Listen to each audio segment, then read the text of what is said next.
মানে যে সিগারেট খায় প্রকাশ্যে মানুষ দেখছে এটা অন্যায়, ও যদি এটাকে ভয় পাইতো যে আমার এই অন্যায় সাক্ষী মানুষ হচ্ছে। ওই যে দোকানে, অটোতে, রিক্সায়, কোনার দোকানে গান বাজনা গায়ে হলুদে চালাই দিছে, ওই যে চালাচ্ছে সে যদি ভয় পাইতো যে আমার এই অন্যায়ের সাক্ষী মানুষ হচ্ছে।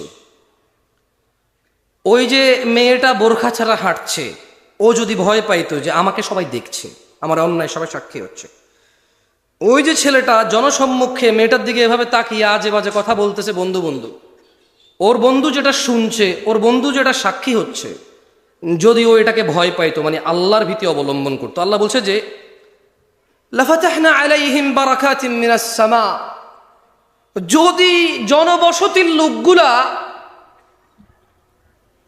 আল্লাহর ভীতি অবলম্বন করত, তাইলে আল্লাহ তাদের জন্য আসমান আর জমিনের কল্যাণ উন্মুক্ত করে দিত।